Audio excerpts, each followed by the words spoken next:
Dans le livre Art and Fear, il y a une expérience assez intéressante. Dans un cours de céramique, ils ont divisé la classe en deux groupes. Un groupe qui serait noté sur la quantité, il devait produire le plus de pots possible, et l'autre groupe sur la qualité, produire un seul pot mais le plus parfait possible. Donc le cours s'est déroulé et à la fin de la journée, figure-toi que c'est le groupe noté sur la quantité qui a finalement produit les pots les plus réussis. Mais alors, comment c'est possible ? Pourquoi c'est pas le groupe qualité qui a fait les plus jolis pots ?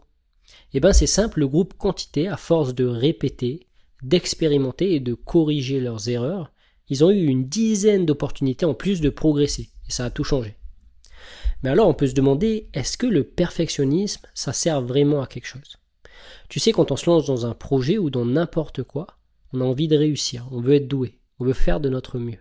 Mais souvent quand on est perfectionniste, on peut avoir des attentes un peu trop élevées. On croit qu'on doit être bon tout de suite. Du coup on peut se retrouver à tellement se focaliser sur la qualité qu'on finit par pinailler sur des petits détails. On perd du temps et au bout du compte on n'est pas très productif. Alors qu'on aurait pu faire 10 pots, mais on n'a fait qu'un seul et en plus, il n'est pas terrible. Donc on n'a pas les résultats auxquels on s'attendait, on a l'impression d'être nul et on peut se remettre en question, etc., etc. En fait, le perfectionnisme, c'est un cercle vicieux. C'est comme rouler en voiture avec le frein à main enclenché. On avance, mais tout doucement, avec plus d'efforts que nécessaire et surtout on fatigue le moteur. Mais la bonne nouvelle, c'est que quand on comprend que le perfectionnisme nous freine au lieu de nous rendre meilleurs, eh bien il est plus facile de s'en sortir. En tout cas, c'est la démarche que j'ai entreprise. J'ai décidé de suivre la voie de l'anti-perfectionnisme. Donc j'aimerais te partager les 3 règles que j'ai identifiées pour contrecarrer le perfectionnisme. Premièrement, se forcer à adopter un rythme plus rapide. Il y a cette citation de Naval Ravikant que j'aime beaucoup. Il dit « Sois impatient pour passer à l'action, mais sois patient en ce qui concerne les résultats. » D'ailleurs, j'ai aussi entendu dire que, selon lui, les meilleurs entrepreneurs et créateurs ont tendance à privilégier l'action. Ils sont moins perfectionnistes. Alors pourquoi ? Eh bien parce que la perfection vient avec la pratique et la répétition. On a besoin d'action, mais les résultats, ils prennent du temps. Il faut se laisser le temps d'apprendre. Et c'est aussi pour ça que Henri Cartier-Bresson, le photographe, a dit « Tes 10 000 premières photos, ce sont les pires. » En gros, c'est la quantité qui finit par produire la qualité, car on a plus d'occasions de progresser, de tirer des leçons et de s'améliorer au fur et à mesure.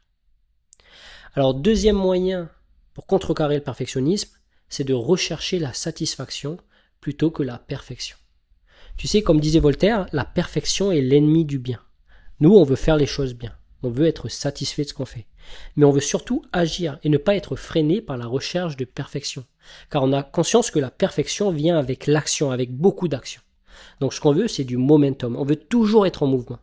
On avance, on fait des erreurs, on s'ajuste, on répète et on progresse, etc., etc. Alors, troisième règle pour contrecarrer le perfectionnisme, c'est de suivre son intuition et de se faire plaisir. Tu sais, un des gros soucis du perfectionnisme, c'est souvent le fait de pinailler sur des détails. Et parfois sur de tout petits détails. Mais j'ai remarqué que souvent, c'est parce qu'on se préoccupe trop de ce que les gens vont penser de notre travail. Est-ce que ça va plaire ? Est-ce que c'est assez bien ? C'est pas assez professionnel. Et on rumine, et on rumine, et on pinaille. Mais tu vois, je pense que dans ces moments-là, il faut lâcher le mental, essayer de revenir à l'intuition, au cœur, et se dire « Qu'est-ce qui, moi, me fait plaisir ? Comment est-ce que moi, tout de suite, là, j'ai envie de faire les choses ?» Et juste ça, ça permet souvent de débloquer des situations. Mais surtout, ça permet de remettre de l'amour dans ce qu'on fait et d'éprouver du plaisir à faire ce qu'on fait. C'est essentiel. Donc voilà, c'était une courte vidéo pour te partager mes 3 petites règles pour contrecarrer le perfectionnisme. Premièrement, se forcer à adopter un rythme plus rapide.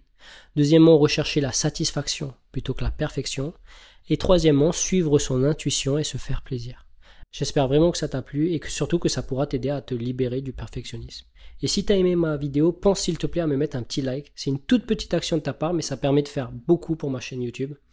Et si tu es nouveau sur Pensée Naturelle, je pense que tu aimeras mon guide de la clarté. C'est un guide gratuit et dans celui-ci, je partage des astuces pour avoir plus de clarté, mais aussi pour organiser tes journées de façon à mieux progresser vers tes objectifs. Le lien est dans la description juste en dessous.